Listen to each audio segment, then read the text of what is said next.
Hello बच्चों, क्या हाल है भाई। 11th वाले क्लास कैसे चल रही पढ़ाई वढ़ाई? बढ़िया एकदम।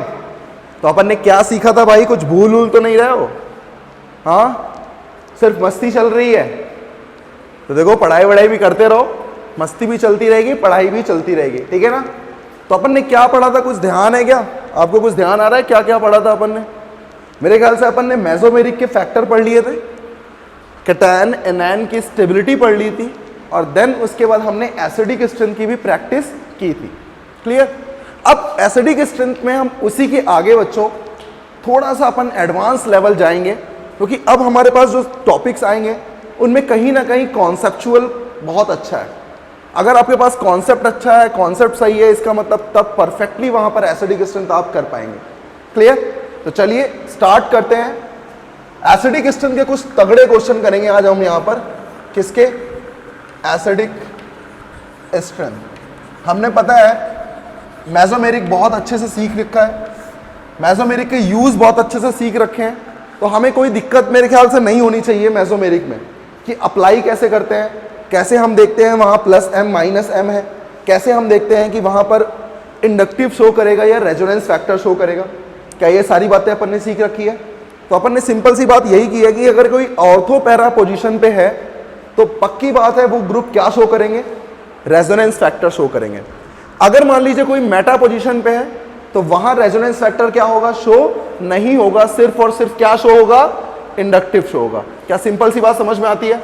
तो चलिए कुछ क्वेश्चन मैं आपके सामने लिखता हूं और उन क्वेश्चंस को आप जरा सॉल्व करो, क्योंकि कल अपन ने प्रैक्टिस की थी भाई, तो भूलो मत और चीजों को करते रहो, ठीक है ना। चलो पहला क्वेश्चन है, करो जरा। आपको कंपेयर करना है एसिडिक स्ट्रेंथ ऑर्डर। ओके, क्या कंपेयर करना है? Acidic strength order. चलिए अब कंपाउंड 1 2 एंड 3, आपके पास गिवन कंपाउंड है 1 2 3। आपको कंपेयर करना है ऑर्डर ऑफ Ka। Ka का मतलब क्या है बच्चों? एसिडिक स्ट्रेंथ का ऑर्डर। किसका ऑर्डर पूछा जा रहा है यहाँ पर?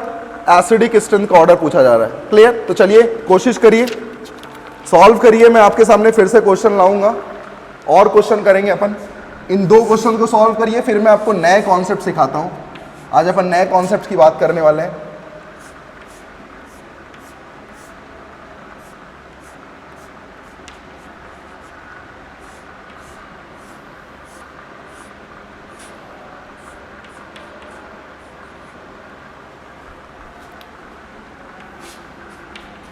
बात करें HA, HB and HC। Clear? Acidic strength का ऑर्डर बताएं इन दोनों क्वेश्चंस में, क्लियर हो जाएगा, फिर अपन नए कॉन्सेप्ट्स की तरफ चलेंगे। तो मुझे बताएं पहले क्वेश्चन में एसिडिक स्ट्रेंथ ऑर्डर कैसे निकालोगे भाई?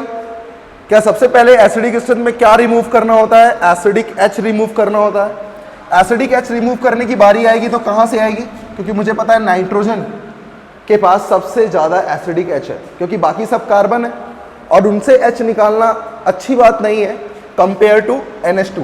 तो बताओ मेरे पास माइनस कहाँ आएगा? N के ऊपर आएगा। सेकेंड वाले कंपाउंड में देखो तो O पे माइनस आएगा और थर्ड वाले में भी O पे माइनस आएगा। क्या इतनी बात क्लियर होती है? अब सिंपल फैक्टर की बात है बच्चों की नेगेटिव की स्टेबिलिटी वहां स्टेबल होती है जिसकी इलेक्ट्रोनेगेटिविटी क्या हो? हाई हो। इसका मतलब अगर मेरे पास इलेक्ट्रोनेगेटिविटी बताइए O की अच्छी होती है या N की, तो आपको समझ में आएगा नाइट्रोजन लेस इलेक्ट्रोनेगेटिव है, ऑक्सीजन मोर इलेक्ट्रोनेगेटिव है। इसका मतलब नेगेटिव की स्टेबिलिटी 2 और 3 में ज्यादा स्टेबल होगी, 1 में थोड़ी कम स्टेबल होगी। आप ये मत सोचो कि सर 3 में तो डोनेट कर रहा है और फर्स्ट में तो विड्रॉ कर रहा है, तो अच्छी बात है, विड्रॉ करना नेगेटिव के लिए बेस्ट होता है। लेकिन बच्चों सबसे पहले ये देखो कि नेगेटिव कहां पर क्रिएट हो रहा है। इंपॉर्टेंट पॉइंट ये है कि नेगेटिव क्रिएट कहां पे हो रहा है। तो मुझे बताओ नेगेटिव कहां क्रिएट हो रहा है? M पे। इसका मतलब जो फर्स्ट है वो सबसे लास्ट आने वाला है, क्योंकि वो सबसे लेस स्टेबल है नेगेटिव का। बात करते हैं 2 एंड 3। क्या 2 एंड 3 दोनों में O पे नेगेटिव है? और बच्चों O पे नेगेटिव है तो मुझे बताएं सेकंड में ऐसा क्या है और थर्ड में ऐसा क्या है जिससे हम चीजों को डिफरेंशिएट कर सकते हैं, जिससे हम चीजों को क्या कर सकते हैं? डिफरेंशिएट कर सकते हैं। तो मुझे बताएं क्या यहां Cl ग्रुप -I ग्रुप है और यहां मैथिल ग्रुप +H ग्रुप है। इसका मतलब थर्ड में डोनेशन है और 2 में विड्रॉइंग फैक्टर है। नेगेटिव को हमेशा क्या चाहिए? Withdrawing tendency. Answer is 2, 3, 1। समझ में आ गई? क्लियर बात है। चलिए सेकंड क्वेश्चन ट्राई करें। करना क्या है आपको? एसिडिक स्ट्रेंथ निकालनी है। तो आप सिंपल सी बात है, वहां क्या करें, HA, HB और HC को निकाल कर देखें, आपको खुद समझ में आएगा कि एक्चुअल में इन तीनों में कौन ज्यादा एसिडिक है। तो बात करूं अगर HA निकालने की तो नेगेटिव यहां आएगा, HB निकालने की तो नेगेटिव यहां आएगा और HC निकालने की नेगेटिव यहां आएगा। क्या आपने एक चीज नोटिस की कि जो HA है उसकी जो नेगेटिव है वो नेगेटिव इस पूरे कंपाउंड को क्या बना रहा है? क्या आप देख पा रहे हो? एरोमेटिक। इसका मतलब सबसे स्टेबल कौन हो गया? Aromatic tendency. बात करें HB और HC की, तो मुझे बताओ HB और HC में अगर मैं इलेक्ट्रोनेगेटिविटी की बात करूं तो HA जब निकलेगा तब तो एरोमेटिक बन रहा है, HB और HC निकल रहे हैं तो HB में रेजोनेंस है लेकिन HC में तो रेजोनेंस भी नहीं है। इसका मतलब सबसे बेस्ट क्या होगा बच्चों? सबसे बेस्ट होगा A, देन बच्चों HB क्योंकि रेजोनेंस है, और देन HC। तो बताओ एसिडिक स्ट्रेंथ का ऑर्डर क्या आपको निकालने में कोई दिक्कत है? कोई दिक्कत मेरे ख्याल से नहीं है। नोट कर ले बच्चों इसे। तो इस तरीके से हमने एसिडिक स्ट्रेंथ के कंपैरिजन में ये सीखा कि कैसे हम एसिडिक स्ट्रेंथ को कंपेयर कर रहे हैं। अब मैं कुछ अच्छे कॉन्सेप्ट बताने जा रहा हूं जहां पर आपको थोड़ी दिक्कत होगी, लेकिन आप अच्छे से अगर समझेंगे तो वो दिक्कत भी आपकी बिल्कुल दूर हो जाएगी। क्लियर बात है? तो चलिए, एक बहुत इंपॉर्टेंट क्वेश्चन है और बहुत अच्छा क्वेश्चन है। इस क्वेश्चन को डिस्कस करेंगे और इन चीजों को आप ध्यान रखना। जब मैं आपको समझाऊं कि कॉन्सेप्ट है तो उस पॉइंट को आप बहुत अच्छे से नोट डाउन करेंगे। मेरा क्वेश्चन ये है, मेरे पास है ऑर्थो नाइट्रोफिनॉल। ऑर्थो नाइट्रोफिनॉल का मतलब क्या हुआ? क्या मुझे फिनॉल बनाना आता है और ऑर्थो पे क्या लगा दूंगा? नाइट्रो। इसे नाम क्या देते हैं बच्चों? Ortho nitrophenol. सही बात है। सेकंड है मेटा नाइट्रोफिनॉल। सेकंड क्या है? Meta nitrophenol. और थर्ड है बच्चों पैरा नाइट्रोफिनॉल। थर्ड क्या है? Para nitrophenol. तो इसका नाम आप ध्यान रखें क्योंकि कभी भी बच्चों ऐसे क्वेश्चन नाम के द्वारा ही पूछे जाते हैं। ये चीज आप हमेशा ध्यान रखिएगा। यहां हमेशा नाम पूछा जाता है, कभी भी आपको कंपाउंड ड्रॉ करके नहीं देगा। ये आप हमेशा ध्यान रखें। क्या करके देगा? क्या देगा वो? गिवन, सिर्फ और सिर्फ नाम। तो आपको नाम से फिगर बनाना आना चाहिए, कंपलसरी है बच्चों, इसके लिए ध्यान रखिएगा आप। And third one is para nitrophenol. Third one is para nitrophenol. इसका नाम क्या लिख सकता हूं? P for para nitrophenol. Clear? तो अब मुझे बताएं इन तीनों में एसिडिक स्ट्रेंथ ऑर्डर। तो अब आप चीजों को थोड़ा ध्यान से देखो क्योंकि अच्छा क्वेश्चन है। ऐसे क्वेश्चन पूछे जाते हैं एग्जाम में, इसलिए मैं आपको कॉन्सेप्ट बता रहा हूं। एग्जाम में आया हुआ क्वेश्चन है ये, ध्यान से देखिएगा। सबसे पहली बात अगर आपको पता चले तो आपने ये देखा कि यहां पर एसिडिक H है, यहां एसिडिक H है और यहां एसिडिक H है। क्या इतनी सी बात समझ में आती है? ये जो ग्रुप लगा हुआ है ये ऑर्थो पोजीशन पे है और ऑर्थो पोजीशन पे ये -m शो करता है, ये मुझे क्लियर पता है। क्या ये मेटा पोजीशन है? और मेटा पोजीशन पे बच्चों हमेशा इंडक्टिव होता है और इंडक्टिव NO2 क्या शो करेगा? -I। क्या इतनी सी बात क्लियर हो गई है? अब बात करें अगर पैरा पोजीशन की, तो पैरा पोजीशन पे क्या होता है? मेसोमेरिक इफेक्ट, और मेसोमेरिक के थ्रू ये क्या करेगा? -m इफेक्ट शो करेगा। क्या इतनी सी बात क्लियर हो गई? अब बात ये आती है कि सर इतना तो मुझे समझ में आ गया कि मेटा नाइट्रोफिनॉल सबसे लेस एसिडिक होगा। क्यों लेस एसिडिक होगा? क्योंकि यहां पर तो मेसोमेरिक के थ्रू विड्रॉइंग फैक्टर है और यहां इंडक्टिव के थ्रू है। तो मैं इतना कह सकता हूं कि जो मेटा नाइट्रोफिनॉल है, मेटा नाइट्रोफिनॉल है, ये सबसे लेस एसिडिक होगा, ये मुझे पता है। लेकिन अब मुझे ये देखना है कि सर ऑर्थो और पैरा में कौन ज्यादा एसिडिक होगा। तो आप ऐसे सोचोगे कि यार ऑर्थो पे भी NO2 लगा है, पैरा पे भी NO2 लगा है, और NO2 में कभी भी ऐसा नहीं होता कि मेसोमेरिक फैक्टर डिस्टेंस डिपेंडेंट हो। नहीं बच्चों, मेसोमेरिक फैक्टर हमेशा ऐसा होता है कि ये ऑर्थो पे लगे या पैरा पे लगे सेम लगता है, और जब सेम लगता है तो हम आंसर किसे करते हैं, इंडक्टिव से। तो आंसर आना चाहिए था ऑर्थो नाइट्रोफिनॉल ज़्यादा एसिडिक होना चाहिए था पैरा नाइट्रोफिनॉल से, लेकिन ये यहाँ पर थोड़ा गलत हो जाता है। क्यों गलत होता है, इसका रीज़न क्या है समझेंगे। अगर मैं यहाँ पर ऑर्थो नाइट्रोफिनॉल लूँ, बहुत ध्यान से देखिएगा बच्चों, समझ में आ जाएगा।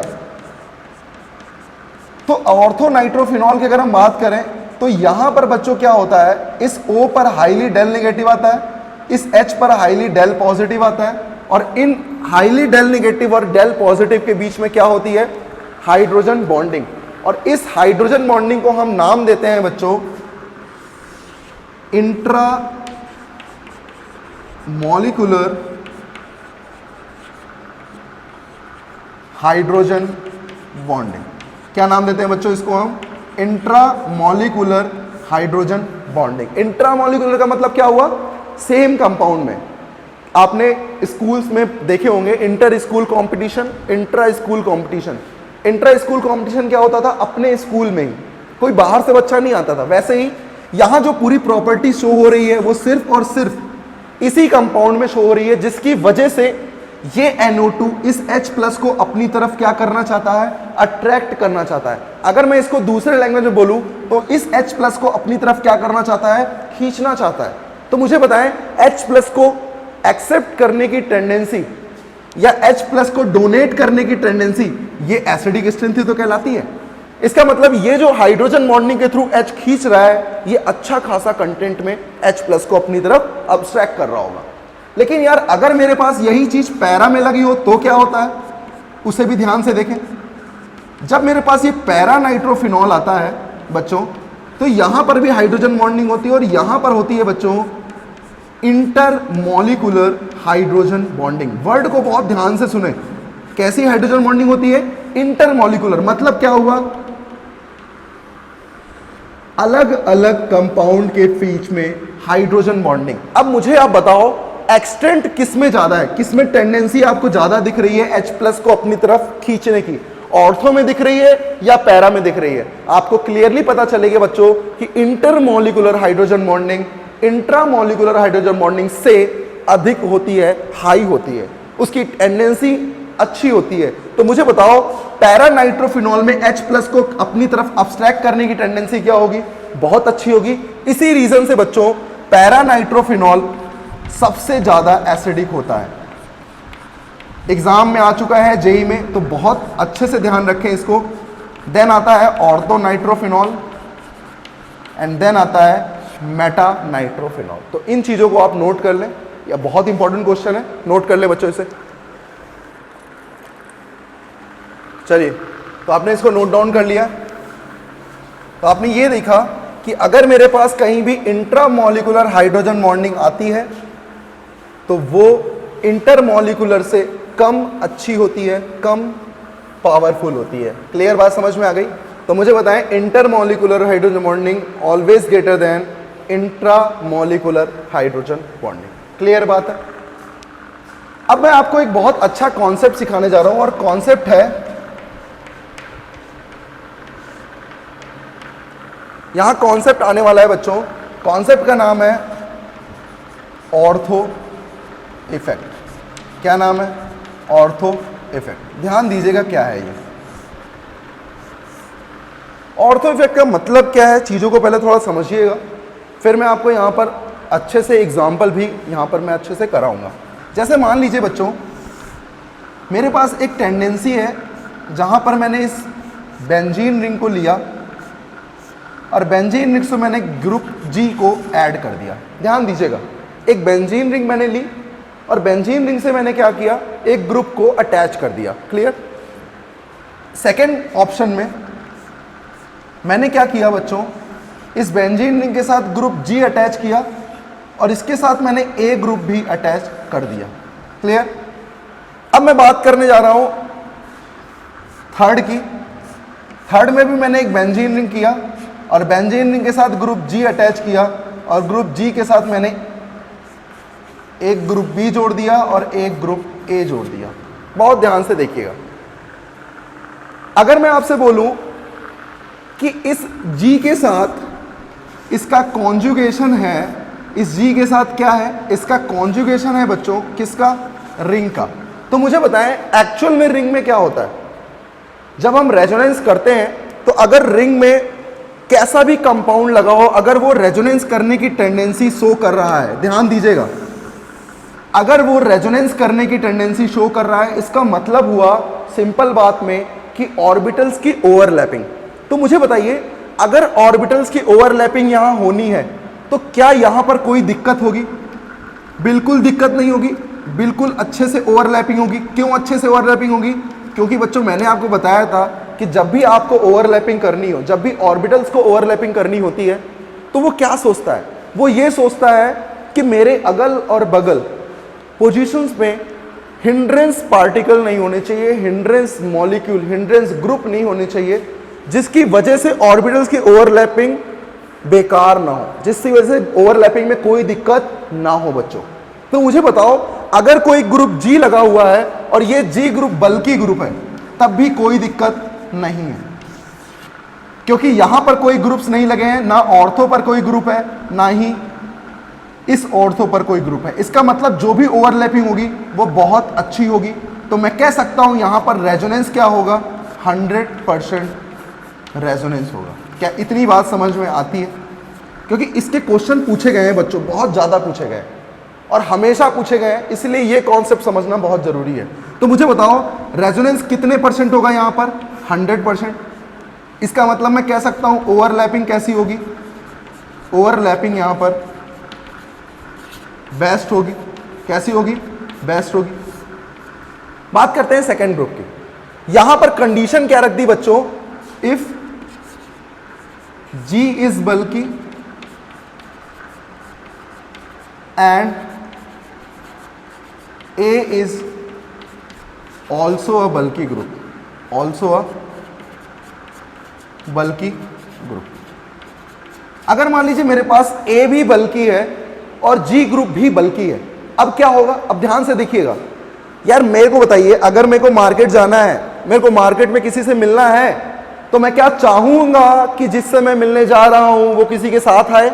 नहीं चाहूंगा, क्योंकि मुझे मिलना है, मुझे बातें करनी है, तो मैं क्या अच्छे से ओवरलैपिंग कर पाऊंगा? नहीं कर पाऊंगा बच्चों।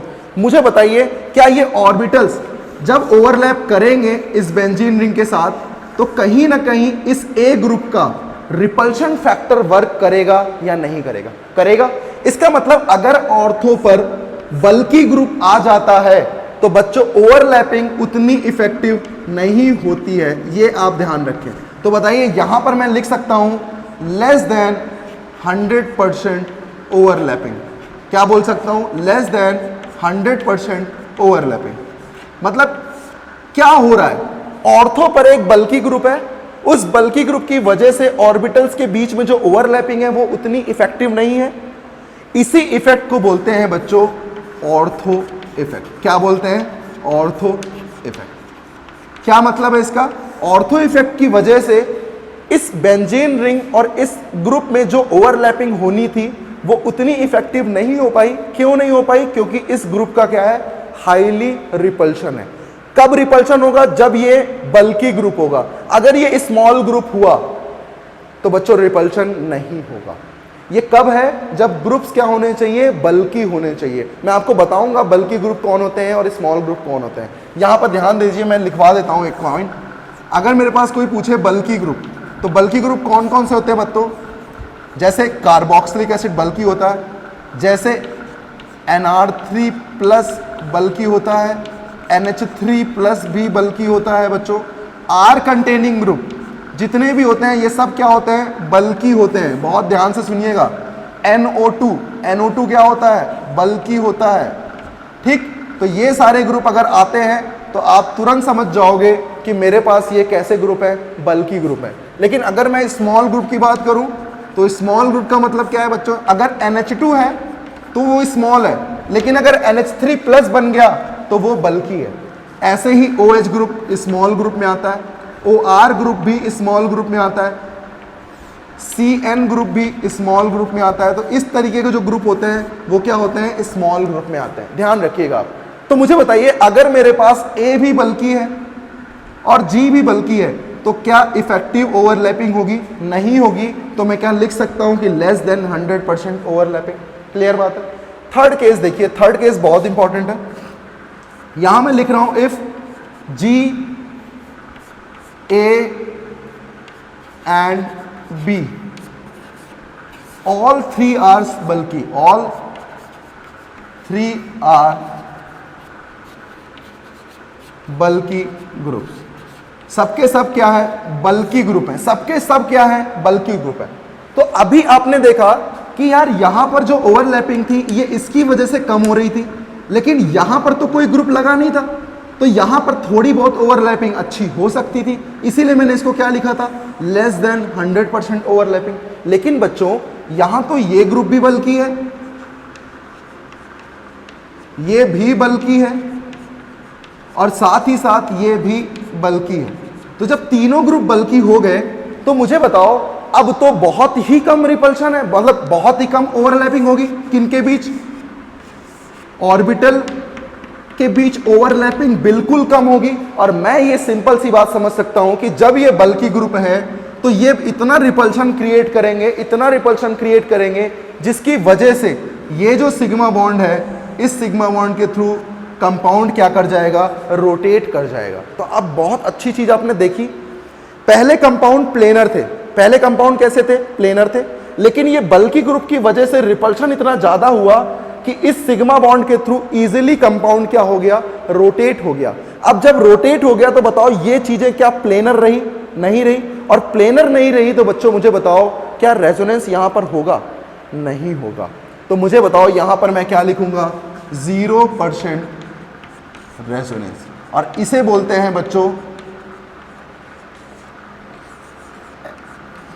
SIR effect. स्टेरिक की वजह से रेजोनेंस में स्टॉपेज। इनबिलेंस, I का मतलब होता है इनबिलेंस, S का मतलब steric, and R means resonance में रुकावट। तो ध्यान रखिएगा ऑर्थो इफेक्ट यहां पर 100% से थोड़ी कम ओवरलैपिंग होती है, और कभी भी अगर दो बल्की ग्रुप आते हैं ऑर्थो पर तो यहां पर रेजोनेंस बिल्कुल नहीं होगा। क्यों नहीं होगा? क्योंकि अब दोनों कंपाउंड नॉन प्लेनर हो चुके हैं। क्यों नॉन प्लेनर हुए हैं? क्योंकि रिपल्शन इतना ज्यादा था, उस रिपल्शन को मिनिमाइज करने के लिए दोनों प्लेन चेंज कर लेंगे। अब प्लेन चेंज हो गए तो रिपल्शन ऑटोमेटिक क्या हो जाएगा? कम हो जाएगा। क्या क्लियर बात समझ में आती है? तो चलिए नोट कर लीजिए ये तीनों पॉइंट बहुत इंपॉर्टेंट है। फिर मैं इससे रिलेटेड क्वेश्चन कराता हूं, तब आपको इसकी फील आएगी कि एक्चुअल में ये हमने क्यों पढ़ा। क्लियर? नोट कर लें इसे। आपने ये सीखा कि यहां पर अगर एक बल्की ग्रुप आता है तो ओवरलैपिंग कम अच्छी होती है, लेकिन अगर दोनों के दोनों बल्की ग्रुप आ गए ऑर्थो पोजीशन पे तो वहां रेजोनेंस बिल्कुल भी नहीं होता है। क्या क्लियर बात समझ में आती है? इतनी बात क्लियर? तो अब मैं आपको क्वेश्चन कराने वाला हूं, और उस क्वेश्चन के थ्रू आप समझेंगे कि एक्चुअल में हम इसे क्यों पढ़ रहे थे, इसे हम क्यों समझ रहे थे। सुनिएगा, मेरे पास क्वेश्चन है बेंजोइक एसिड। बेंजोइक एसिड का मतलब क्या हुआ? बेंजीन से कार्बोक्सिलिक एसिड। इसे क्या नाम देते हो? Benzoic acid. Ortho Maithil benzoic acid. Ortho पे क्या लगा हुआ है? मैथिल ग्रुप लगा है। इसको मैं CH3 ग्रुप लिख लेता हूं। अब आप सोचिएगा, मेरा क्वेश्चन है कि कंपाउंड A है और कंपाउंड B है, मुझे इसमें एसिडिक स्ट्रेंथ का ऑर्डर बताना है। बहुत ध्यान से कॉन्सेप्ट को सुनिएगा, अभी मत करिए आप, अभी आप सिर्फ चीज़ों को सुनिए। ये आपके लिए नई चीज़ें हैं, और नई चीज़ जब आती है तो मैं आपको खुद बोलूँगा कि इन्हें आप आराम से सुने। जब प्रैक्टिस करने की बारी आएगी तो मैं आपको बोलूँगा कि आप करें, बिल्कुल करें। ध्यान दीजिए बड़ा मेरी बात को। मैंने आपको अभी एक चीज़ पढ़ाई कि जो R ग्रुप होते हैं वो बल्की ग्रुप होते हैं, और साथ ही साथ कार्बोक्सिलिक भी क्या होते हैं? बल्की होते हैं। दोनों के दोनों बच्चों कैसे ग्रुप होते हैं? बल्की ग्रुप होते हैं। मैंने आपको अभी बताया।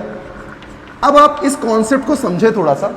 अगर आपने मेरे से पूछा कि सर अगर मुझे एसिडिक स्ट्रेंथ निकालनी है तो मैं क्या सोचता हूं, पहले मैं वो आपको बताने वाला हूं। मेरे को क्या लगेगा? मेरे को ये लगेगा कि यार H+ को रिमूव करना है। H+ को रिमूव करने के बाद जो भी नेगेटिव बनेगा उस नेगेटिव की स्टेबिलिटी हमें देखनी है। बिल्कुल सही, आप बिल्कुल सही सोच रहे हैं, ऐसे ही सोचना है। फिर किसी ने कहा कि सर यहां पर तो नेगेटिव सेम है और वही डिट्टो नेगेटिव यहां भी बन रहा है, तो क्या फैक्टर, क्या डिफरेंस क्या आया? डिफरेंस आ रहा है सर मैथिल ग्रुप का, और मैथिल ग्रुप करता है सर ऑर्थो पर प्लस H, मतलब ये डोनेटिंग टेंडेंसी शो करेगा, और डोनेटिंग टेंडेंसी कभी भी नेगेटिव को नहीं चाहिए, इसीलिए बच्चों A ज्यादा एसिडिक हो जाएगा और B कम एसिडिक हो जाएगा। इतनी सी बात समझ में आने लगी। लेकिन अगर आपने ये सोच लिया तो यही ये क्वेश्चन क्या हो जाता है? गलत हो जाता है। यही ये क्वेश्चन क्या हो जाएगा? गलत हो जाएगा। इसी कॉन्सेप्ट को समझाने के लिए हमने क्या सीखा? Ortho effect. अब आप समझिएगा ऑर्थो इफेक्ट क्या है। ऑर्थो इफेक्ट में मैंने आपको बताया था कि यहां पर ऑर्थो इफेक्ट में मैंने आपको यह समझाया था कि जैसे ही बल्कि ग्रुप आता है, जैसे ही बल्कि ग्रुप आएगा, क्या ये रेजोनेंस करने की जो टेंडेंसी है बेंजीन रिंग और कार्बोक्सिलिक के बीच में, क्या यहां पर रुकावट होगी? क्या ये रेजोनेंस अच्छे से नहीं हो पाएगा? क्यों नहीं हो पाएगा? क्योंकि बल्कि ग्रुप यहां पर प्रेजेंट हो रहा है। क्या सिंपल सी बात समझ में आई इतनी? तो मुझे बताएं, जब ये रेजोनेंस हो ही नहीं पाएगा और यहां तो रेजोनेंस फुल है, तो मुझे बताओ डोनेटिंग टेंडेंसी रेजोनेंस के थ्रू कहां ज्यादा है? यहां ज्यादा है। इसका मतलब नेगेटिव को एक्सेस में इलेक्ट्रॉन कहां से मिलेंगे? यहां से मिलेंगे। यहां मैं कह सकता हूं 100% रेजोनेंस है, और यहां मैं कह सकता हूं लेस देन 100% रेजोनेंस है, और लेस देन 100% रेजोनेंस है, इसका मतलब वहां रेजोनेंस नहीं हो रहा है बच्चों। तो मुझे बताओ इस मैथिल ग्रुप की वजह से क्या फैक्टर वर्क किया? इस मैथिल ग्रुप की वजह से रेजोनेंस करने वाली टेंडेंसी क्या हो गई? समाप्त हो गई। रेजोनेंस करना पॉसिबल नहीं हो पाया। इसका मतलब जो भी रेजोनेंस होगा वो सिर्फ और सिर्फ COO माइनस में होगा, और ऐसे रेजोनेंस को हम बोलते हैं इक्विवेलेंट रेजोनेंस। क्या बोलते हैं बच्चों? Equivalent resonance. और अभी आपने देखा फर्स्ट वाला जो कंपाउंड है, इसमें रेजोनेंस कहां होगा? O और O के बीच में भी होगा और C और O के बीच में भी होगा, लेकिन यहां जो होगा ये इफेक्टिव होगा। तो मुझे बताओ कहां नेगेटिव की स्टेबिलिटी ज्यादा अच्छी है? सेकंड में। तो आंसर आएगा बच्चों B is more acidic then A। इसका रीजन मैं लिख सकता हूं बिकॉज ऑफ ऑर्थो इफेक्ट। तो आपको समझ में आया? अच्छा क्वेश्चन है बच्चों, जेई वगैरह में बहुत अच्छे से पूछा जाता है ये, तो आप इसको नोट डाउन करें। ये गलती आप बिल्कुल ना करें कि आपने सोचा कि ये एक डोनेटिंग टेंडेंसी है, यहाँ पर कोई डोनेट नहीं करेगा, इसका मतलब ये बेस्ट है, ये कम बेस्ट है। ये गलत हो जाता है बच्चों। क्यों गलत हो जाता है? क्योंकि मैंने ऑर्थो इफेक्ट पढ़ रखा है, और ऑर्थो इफेक्ट की वजह से, इसकी वजह से जो रेजोनेंस के थ्रू इलेक्ट्रॉन जाने थे वो अब नहीं जाएंगे। तो बताइए ओवरऑल ज्यादा इलेक्ट्रॉन डोनेटिंग टेंडेंसी कौन सी है? फर्स्ट है, सेकंड नहीं है। इसीलिए मैंने क्या बोला, सेकंड की एसिडिक स्ट्रेंथ फर्स्ट से क्या होगी? ज्यादा होगी। क्लियर बात समझ में आती है? चलिए एक क्वेश्चन और करते हैं। तो आपको सिंपल सी बात यह समझ में आई कि अगर मेरे पास ऑर्थो इफेक्ट है तो ऑर्थो इफेक्ट की वजह से एसिडिक स्ट्रेंथ क्या होती है? इंक्रीज होती है। क्यों? क्योंकि रेजोनेंस अब जो भी होगा वो कहां होगा? ऑक्सीजन और ऑक्सीजन के बीच होगा, और ऐसे रेजोनेंस को हम नाम देते हैं इक्विवेलेंट रेजोनेंस। क्लियर? तो मेन पॉइंट आप लिख लीजिए, acidic strength increasing because of ortho effect. Clear है? सेकंड क्वेश्चन देखिए आप, क्वेश्चन नंबर सेकंड क्या पूछता है? मान लीजिए मेरे पास कार्बोक्सिलिक एसिड है, यहां मैंने मैथिल लगा दिया, दिस इज 1।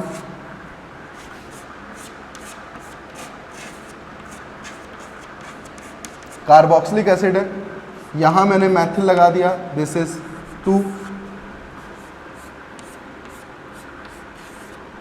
कार्बोक्सिलिक एसिड है और यहां मैंने मैथिल ग्रुप लगा दिया एंड दिस इज 3। 1 2 3 में मुझे पूछा गया KA ऑर्डर। बहुत ध्यान से करो और कर लोगे, बहुत ध्यान से करो बच्चों।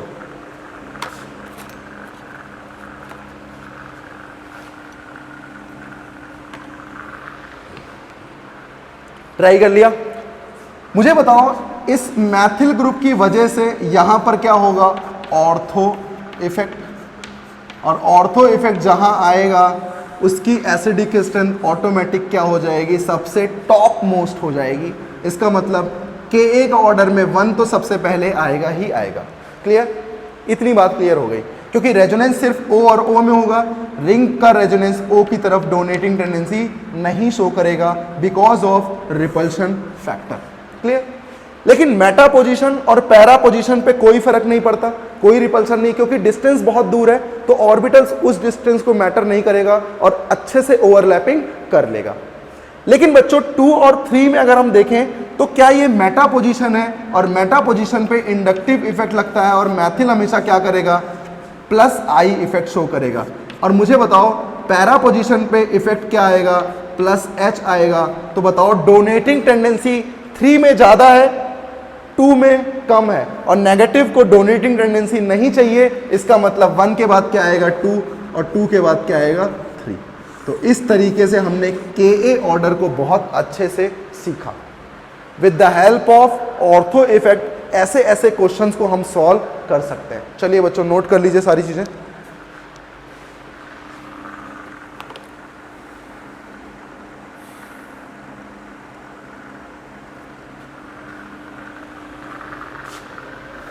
आपको समझ में आया ऑर्थो इफेक्ट अपन ने क्यों पढ़ा? इसलिए पढ़ा था ऑर्थो इफेक्ट, क्योंकि आपसे गलती बिल्कुल ना हो, वरना आप ऑर्डर कुछ और ही निकालते, आप वहां पर सोचते हाइपर कॉन्जुगेशन और आपका आंसर गलत आ जाता। लेकिन ऑर्थो इफेक्ट की वजह से आपका आंसर गलत बिल्कुल नहीं आएगा। चलिए और क्वेश्चन प्रैक्टिस करते हैं इसी से रिलेटेड, जिससे इस इफेक्ट में कभी भी गलती हमें ना हो। चलिए शुरू करते हैं एक और क्वेश्चन अच्छा वाला। अब आप इसको ट्राई करें खुद से, मैं फिर डिस्कस करूंगा इसे। मैंने अब क्या किया, अब मैंने दोनों तरफ मैथिल ग्रुप लगा दिया।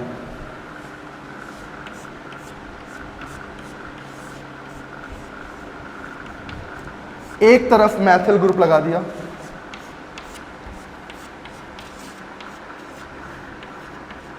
और यहां मैंने पैरा पर मैथिल ग्रुप लगा दिया। क्लियर? अब आप ध्यान दो, this is 1, this is 2 and this is 3।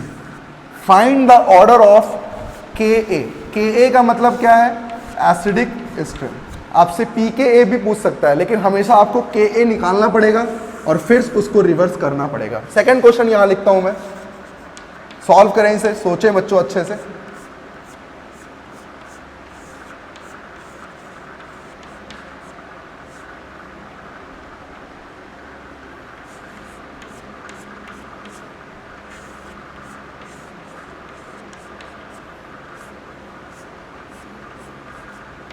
बहुत अच्छे अच्छे क्वेश्चन है बच्चों, बहुत अच्छे अच्छे क्वेश्चन करा रहा हूं मैं आपको, तो आप क्वेश्चन के लिए बिल्कुल बेफिक्र रहें। आपको इससे अच्छा लेवल कहीं नहीं मिलेगा। आप नोट कर सकते हैं, आप ये चीज़ कंपेयर कर सकते हैं कहीं से भी। क्लियर? तो आपको मैं हर एक पॉसिबल अच्छा क्वेश्चन कराने जा रहा हूं, जिससे कि आपको बहुत अच्छी फीलिंग आनी चाहिए। इसमें भी क्या निकालना है? Ka order. चलिए दोनों क्वेश्चन को सॉल्व करते हैं और दोनों क्वेश्चन को अपन डिस्कस करते हैं कि अच्छा ऐसा हुआ क्या जिसकी वजह से हमारा आंसर गलत हो रहा है या सही हो रहा है। ठीक है, देखें सही होता है या गलत, कोशिश करें, कोई दिक्कत नहीं है। गलत होगा तब भी कोई दिक्कत नहीं है। आपको क्या निकालना है? Ka का ऑर्डर, मतलब एसिडिक स्ट्रेंथ का ऑर्डर आपको निकालना है। क्लियर? चलिए पहला क्वेश्चन डिस्कस करते हैं बच्चों। पहले क्वेश्चन में मुझे ये बताएं, क्या कहीं आपको ऑर्थो इफेक्ट दिख रहा है? बिल्कुल। यहां पर आपको क्या दिख रहा है? Ortho effect. ऑर्थो इफेक्ट है तो बताओ ओवरलैपिंग कैसी होगी? Less than 100% overlapping. इतनी सी बात समझ में आती है। कैसी ओवरलैपिंग होगी? Less than 100%। लेकिन अगर मेरे पास मान लीजिए ऐसे दोनों जगह ग्रुप लग जाएं, तो क्या अब रिपल्शन बहुत ज्यादा होगा? और जब रिपल्शन बहुत ज्यादा होगा तो सोचिए, कभी भी अपने घर में दो ऐसे लोग हैं जिनमें लड़ाई हो जाए, अब उस लड़ाई को शांत करने के लिए अपन क्या करते हैं? उनका रूम चेंज कर देते हैं। लेकिन यहां तो कोई रूम चेंज नहीं कर सकते, लेकिन यहां एक काम कर सकते हैं, प्लेन चेंज कर सकते हैं, जिससे जो रिपल्शन फैक्टर है वो बिल्कुल क्या हो जाए? मिनिमाइज हो जाए। अब प्लेन चेंज करने से फायदा क्या हुआ? प्लेन चेंज करने से फायदा यह हुआ बच्चों कि जो भी थोड़ा बहुत रेजोनेंस अब हो रहा था, अब वो पूरी तरीके से क्या हो जाएगा, खत्म हो जाएगा। अब पूरी तरीके से खत्म हो जाएगा तो बताइए केवल रेजोनेंस किसके किसके बीच होगा, COO माइनस के बीच होगा। इसका मतलब सबसे तगड़ा एसिड कौन होगा, 1 होगा, क्योंकि यहां प्योर रेजोनेंस किस में हो रहा है, COO माइनस में हो रहा है। यहां थोड़ा बहुत रेजोनेंस होगा किसका, बेंजीन का, लेकिन यहां पूरा पूरा रेजोनेंस जाएगा। मैं कह सकता हूं यहां पर रेजोनेंस क्या होगा, 100% ओवरलैपिंग।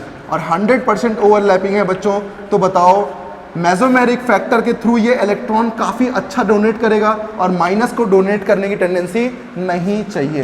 तो मुझे बताओ बच्चों सबसे तगड़ा एसिड 1 और 1 के बाद 2 और 2 के बाद 3। नोट कर ले बच्चों इसे। क्वेश्चन नंबर 2 की बात करते हैं। क्वेश्चन नंबर 2 भी बहुत अच्छा क्वेश्चन है, क्योंकि हमेशा आपको कार्बोक्सिलिक एसिड दे ऐसा बिल्कुल नहीं हो सकता। हो सकता है वो कुछ और दे दे, क्योंकि बल्कि ग्रुप कुछ भी दे सकता है। तो अब आपको सोचना है कि बल्कि ग्रुप की वजह से ऐसा क्या हो रहा है। बात करते हैं पहले वाले में। क्या पहले में ऑर्थो इफेक्ट लग रहा है? ऑर्थो इफेक्ट देखते ही समझ में आना चाहिए एसिडिक स्ट्रेंथ 1 की सबसे ज्यादा होगी। क्लियर बात है? यहां कोई भी ग्रुप नहीं लगे तो यहां कोई ऑर्थो इफेक्ट नहीं लगेगा। लेकिन बच्चों यहां मुझे बताओ क्या ये बल्कि ग्रुप है? साथ ही साथ ये भी बल्कि ग्रुप है और ये भी बल्कि ग्रुप है। तो मुझे बताओ क्या अब रेजोनेंस जो है, क्या वो रेजोनेंस हो पाएगा या नहीं हो पाएगा? सिंपल सी बात बताओ। तो आपका आंसर है सर सब बल्कि है तो रेजोनेंस नहीं होगा, क्योंकि ये प्लेन चेंज कर देगा। और जब रेजोनेंस नहीं होगा तो पैरा पोजीशन पर होने के बावजूद ये नेगेटिव आई शो करेगा, because of plane change, because of plane change. Clear बात समझ में आती है? अब मैं बात करूं अगर मैं आपसे इस वाले कंपाउंड की, तो यहां कोई ग्रुप नहीं लगा है, कोई ग्रुप नहीं लगा है, तो ये इजीली रेजोनेंस करेगा और यहां पर क्या शो करेगा, -m शो करेगा। क्या इतनी सी बात समझ में आई कि पैरा पर होने के बावजूद क्यों इसने -m शो नहीं किया? क्योंकि रेजोनेंस हो ही नहीं सकता था, बल्कि ग्रुप लगे हुए हैं, प्लेन चेंज हो जाएगा। तो क्या यहां पर सिर्फ और सिर्फ -i लगेगा और यहां -m लगेगा। अब बताओ सेकंड में टेंडेंसी ज्यादा विड्रॉइंग की है या थर्ड में है? तो आपका आंसर होगा थर्ड में विड्रॉइंग टेंडेंसी काफी ज्यादा है। इसका मतलब ऑर्डर आएगा 1 3 2। नोट कर ले बच्चों इसे।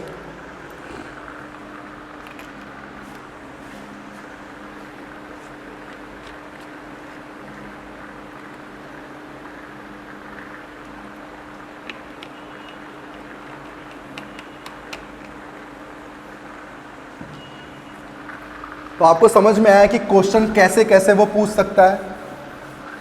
अगर यहीं NO2 की जगह स्मॉल ग्रुप होता तो वो प्लेन चेंज नहीं करता बच्चों, क्योंकि प्लेन चेंज तब करेगा जब तीनों के तीनों क्या थे, बल्कि।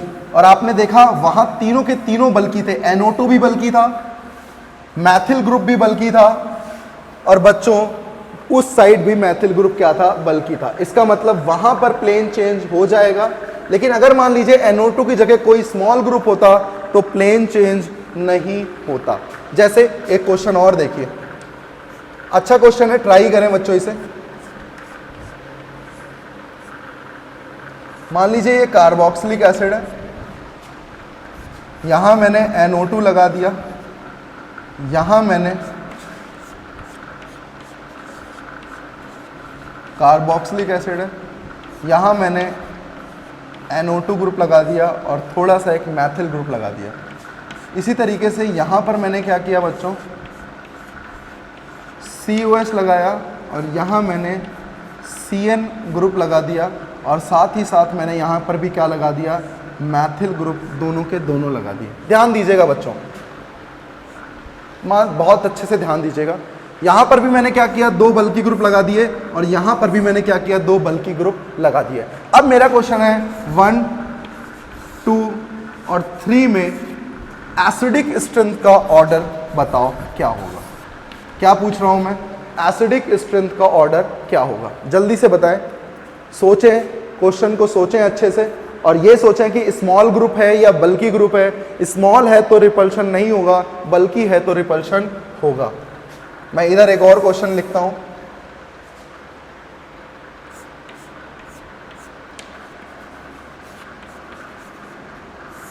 चलिए मुझे बताएं दोनों क्वेश्चन में आंसर क्या होगा। सॉल्व करें, सोचें, और यहां पर मैं आपको हिंट दे रहा हूं कि ये है स्मॉल ग्रुप और ये है बल्की ग्रुप। अब आप सोचें बच्चों कि बल्की ग्रुप है और स्मॉल ग्रुप है तो क्या डिफरेंस होगा। बल्की है तो क्या करेगा, स्मॉल है तो क्या करेगा। इन चीज़ों को सोचोगे तभी क्वेश्चन सॉल्व कर पाओगे, क्योंकि क्वेश्चन ऐसे ही आते हैं बच्चों। इस बहुत इजी क्वेश्चन नहीं पूछे जाते हैं, आप ध्यान रखना। जेईई में अच्छे क्वेश्चन आते हैं।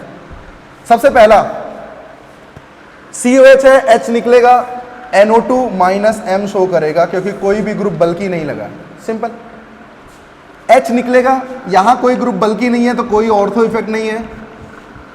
लेकिन NO2 बल्की है, ये भी बल्की है और ये भी बल्की है।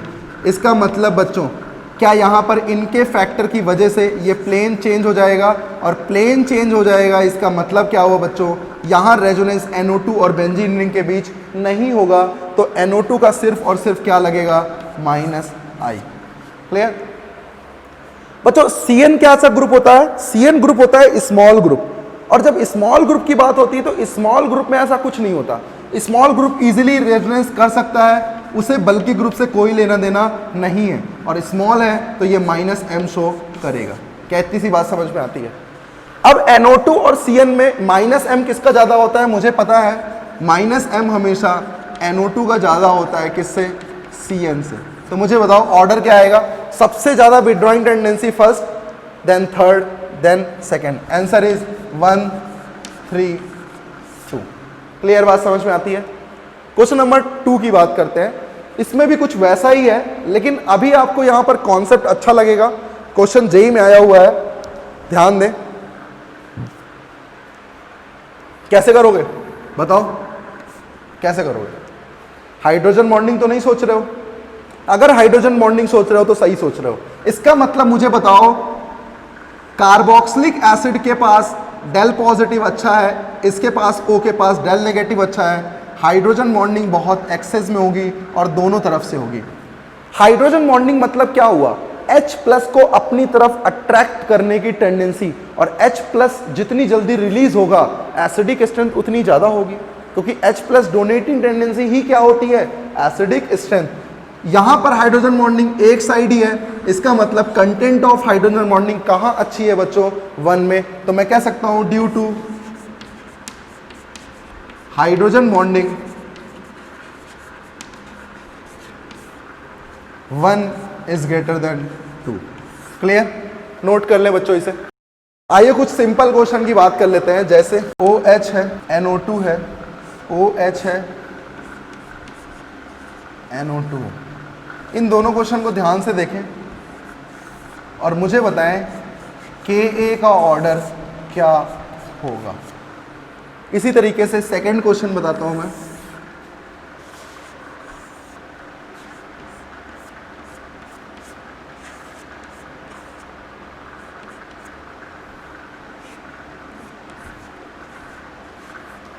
NO2 हो गया,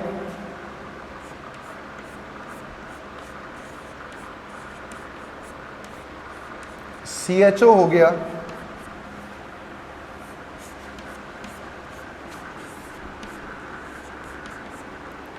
यहां CHO ग्रुप हो गया,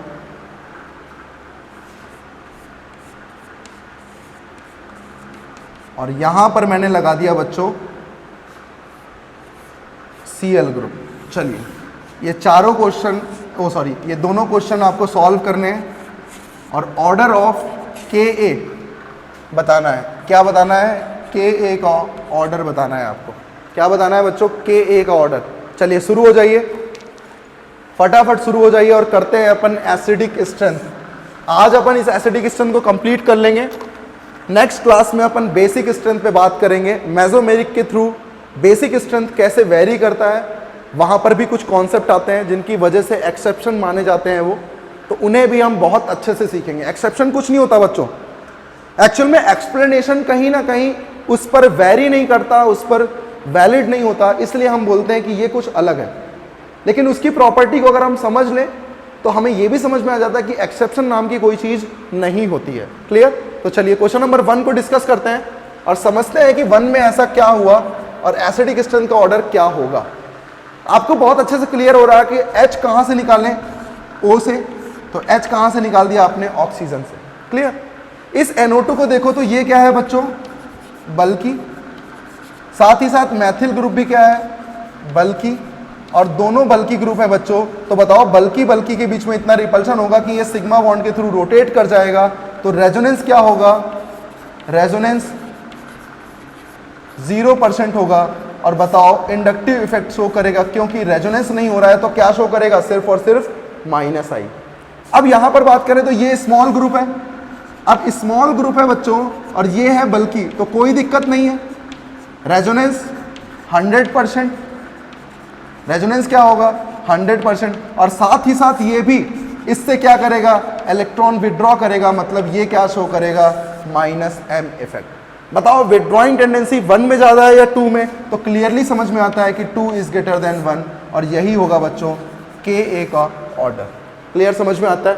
चलिए सेकंड क्वेश्चन की बात करते हैं। अच्छे से सोचिएगा हर एक पॉइंट को, बहुत इजी है। आप ये कंपेयर कर सकते हैं कि किसमें विड्रॉइंग टेंडेंसी ज्यादा होगी, बहुत अच्छे से क्लियर हो जाएगा। चलिए कोशिश करें। सबसे पहले H कहां से निकालेंगे, ऑक्सीजन से ही निकालेंगे। क्या इतनी बात क्लियर हो जाती है? निकाल दिया भाई, सिंपल। अब बताएं NO2 ग्रुप पैरा पे लगा है, पैरा पे लगा है बच्चों, तो ये क्या शो करेगा, -M शो करेगा। पैरा पे लगा है, पैरा पे क्या शो करेगा, रेजोनेंस फैक्टर ही शो करेगा, तो ये भी -M शो करेगा। CHO कहां लगा है बच्चों, मेटा पे लगा है, और मेटा पे लगा है तो ये क्या शो करेगा, -I शो करेगा। क्यों? क्योंकि मेटा पोजीशन में कभी भी रेजोनेंस फैक्टर वेरी नहीं करता है। फोर्थ ऑप्शन की बात करें तो हैलाइड हमेशा इंडक्टिव शो करता है, चाहे कहीं भी लगाओ। अब बताओ कंपेयर कर सकते हो, 1, 2 में -M है, 3, 4 में -I है, तो क्या 1, 2 ज्यादा Ka होगा और 3, 4 में कम एसिडिक स्ट्रेंथ होगी? क्यों? क्योंकि मेसोमेरिक से टेंडेंसी क्या होती है, विड्रॉइंग टेंडेंसी काफी अच्छी होती है। क्या इतनी सी बात क्लियर होती है मेरे पास? ठीक, तो मुझे बताओ सबसे तगड़ा NO2 -M होगा या CHO? तो आप ध्यान रखना -M में NO2 सबसे अच्छा होता है, देन CHO होता है। क्लियर? तो मुझे बताओ सबसे तगड़ा एसिड कौन होगा, 1 के बाद कौन होगा, 2, क्योंकि दोनों मेसोमेरिक है। थर्ड और फोर्थ क्या है, इंडक्टिव है। अब थर्ड और फोर्थ में इंडक्टिव किसका ज्यादा होगा, मुझे बताओ, कार्बोनिल ग्रुप का ज्यादा होगा या हैलाइड का ज्यादा होगा? क्या मुझे पता है कि मैंने सीख रखा है, मैं इंडक्टिव अपन ने पढ़ा था तो अपन को यह समझ में आया था कार्बोक्सिलिक के बाद आता था क्या, ध्यान आया, सबसे तगड़ा NH3 NF3+, NR3+, then NO2, then CN, then carboxylic, then halide, then आता था कार्बोनिल। तो बताओ हैलाइड की क्या होगी, इलेक्ट्रोनेगेटिविटी ज्यादा होगी, क्योंकि जस्ट क्लोरीन से कनेक्टेड है और जस्ट ये कार्बन से कनेक्टेड है। इसका मतलब कौन होगा, 4, और 4 के बाद क्या होगा, 3। This is your answer. तो बच्चों इस तरीके से हमने एसिडिक स्ट्रेंथ को बहुत अच्छे से सीखा, एसिडिक स्ट्रेंथ से कंपेयर किया, सारी चीजों को सीख लिया। इससे बाहर आपके सिलेबस में कहीं नहीं है, ये कंफर्म है। नेक्स्ट क्लास जो आने वाली है उसमें हम बेसिक स्ट्रेंथ पढ़ेंगे। बेसिक स्ट्रेंथ में हमें अच्छे खासा कॉन्सेप्ट सीखना है, अच्छे खासे क्वेश्चंस की प्रैक्टिस करनी है, तो बिल्कुल तैयार रहें और चीजों को फुल रिवाइज कर लें, क्योंकि अब आपके पास रिवाइज करने के लिए बहुत कुछ है, समझ रहे हैं? तो उनको सबको रिवाइज कर लो, जिससे बहुत तगड़ा हो जाएगा सब कुछ। और फिर अपन आइसोमेरिज्म, GOC ये सब तगड़े हो गए ना, तो अपना 11th बहुत अच्छा हो जाएगा। और 11th बच्चों बेस पार्ट होता है। 11th अच्छा हो गया, 12th में आप रैंक बनाते हो, सीधे आपकी रैंक आएगी, लेकिन आपको उसके लिए 11th बहुत अच्छा करना पड़ेगा बच्चों, ठीक है? तो मैं सुभाष यादव समर्पण परिवार की तरफ से आप सभी का यहाँ पर स्वागत करता हूँ, और इसी तरीके से अपन यहाँ पर ये चीज़ें पढ़ते रहेंगे और सीखते रहेंगे। ओके बच्चों, bye bye, thank you, thanks for watching.